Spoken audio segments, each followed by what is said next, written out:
Sure, it sucks in battle, but Ditto is still easily one of the most well-known Pokémon around.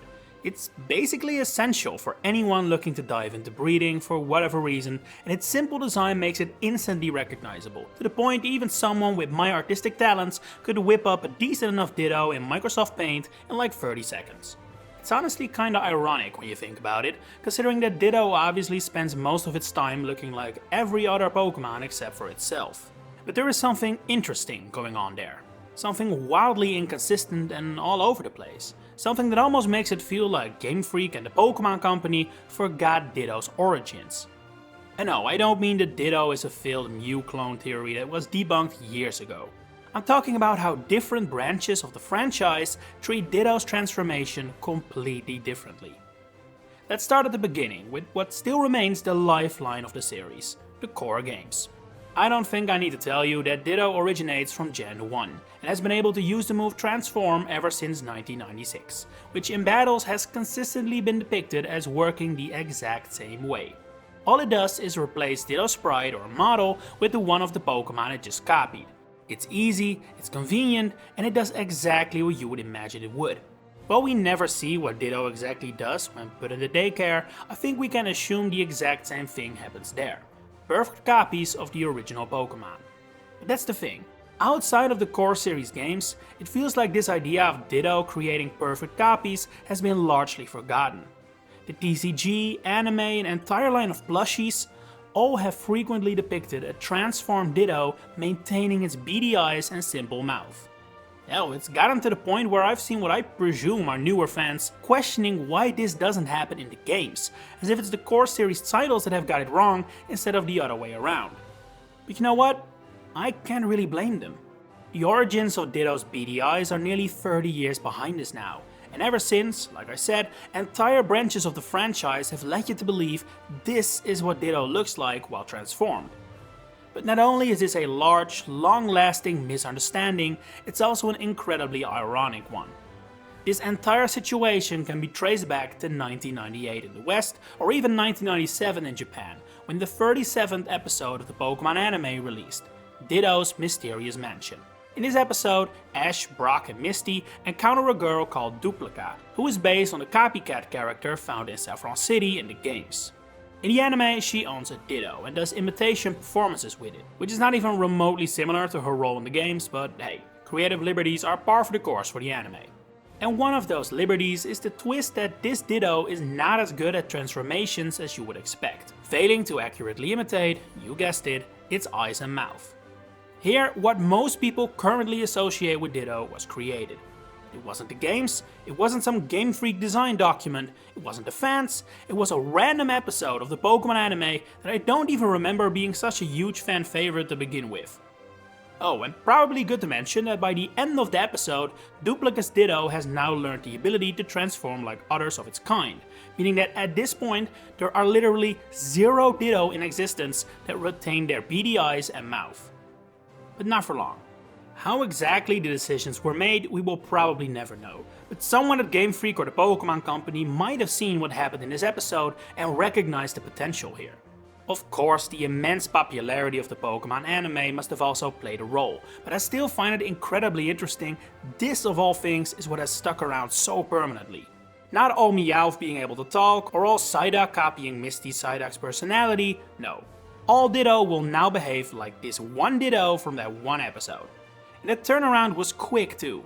Only a year later, a Ditto retaining its eyes while transforming appeared in Pokémon Snap, making its game debut in a title that was certainly inspired by the anime's success, but also definitely didn't attempt to be based on it, like say Pokémon Yellow.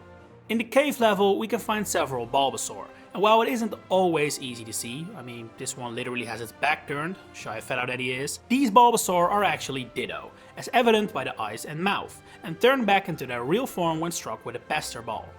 Unless you want me to believe all these wild Ditto are incapable of using Transform correctly, this is the first time where Ditto transforming like this isn't seen as a malfunction or mistake, but simply as a visual cue to help indicate that you're dealing with a Ditto. And that's kinda the thing here. At this point in time, you can either explain Ditto's new transformed look as a genuine attempt to convey to players that this is actually a Ditto, a completely fair gameplay cue essentially, Or if you're a bit more cynical, you can see it as the beginning of a new marketing campaign to turn a completely unmarketable blob into a way to sell people the exact same Pokemon twice, now with a funny face. And while that is impossible to call in the late 90s, as the generations progress, it becomes more and more obvious the second one is very much the case. After a noteworthy absence in Generation 2 for these beady transformations, they would make their grand return in a new medium during the days of Ruby and Sapphire. As part of the EX Delta species set, which is surprisingly lore heavy if you would believe it, check out my video on that topic if you're interested, a total of 10 Ditto cards were included. Unlike earlier cards of the Pokemon, which depicted it in its blob form and with its original normal type, these 10 changed Ditto's type, and all show Ditto as a clay figure of the Pokemon it transformed into, complete with the beady eyes. We have 2 Squirtle, Charmander, Pikachu and Mr. Mime cards, as well as 1 Bulbasaur and Geodude. While this is obviously very anecdotal evidence, I feel like these cards played a huge role into creating what has since become the new normal for Ditto. These were cards that went through a lot of children's hands after all, and featured zero context that this isn't normal for Ditto to do, unlike the episode.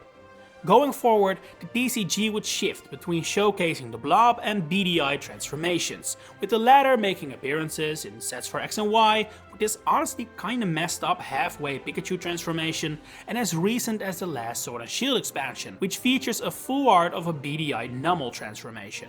But we must rewind the clock back a couple of years to further follow along with the story of Ditto's botched transformation.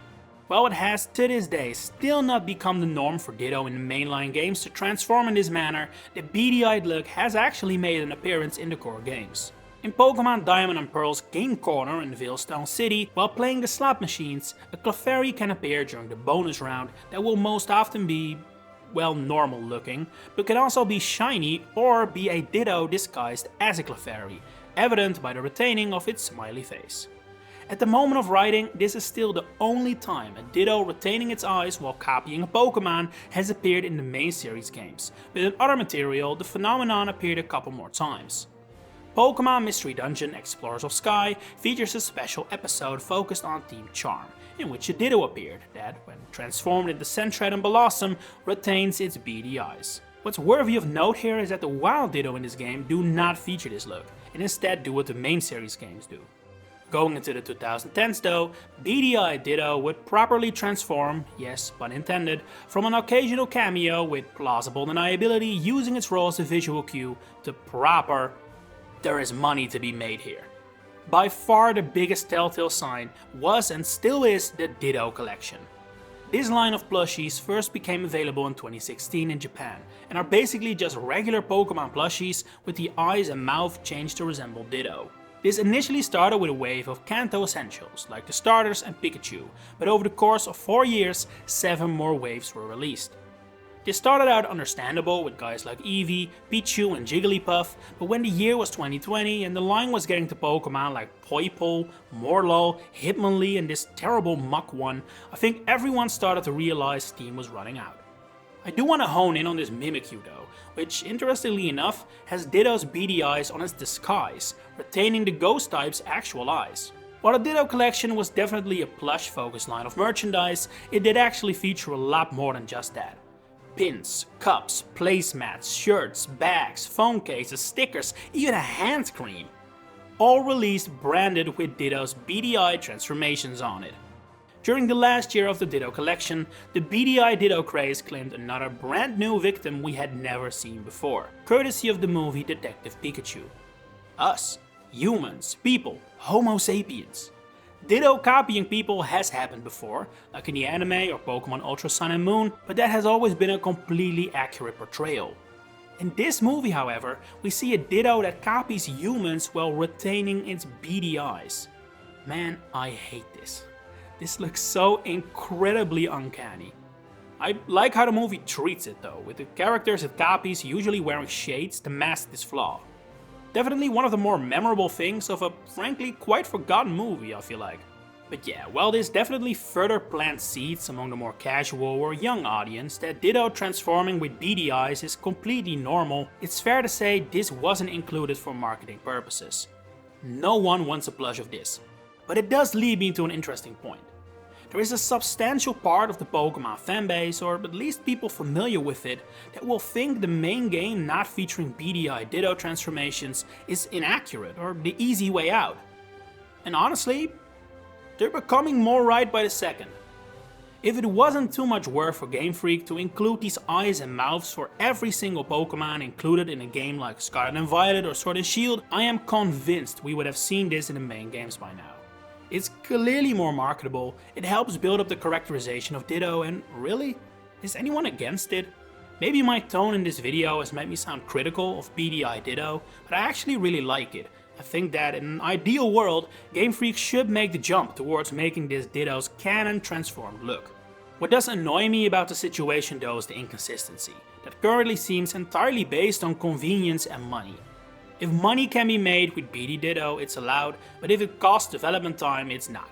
That feels wrong to me, even if it's understandable that with the tight schedules Game Freak is on, they wouldn't want to dedicate too much time to one Pokemon's niche mechanic. If you ask me, I would say do it either everywhere or do it nowhere. But hey, that's just me. How do you view the Ditto situation? Would you want beady to be canon? Or do you prefer it remains a one-on-one copy? Share it in the comments below. If you enjoyed this video, please consider giving it a like and subscribe to the channel to stay updated on all my future Pokemon content coming up. For now, thanks for watching and enjoy the rest of your day.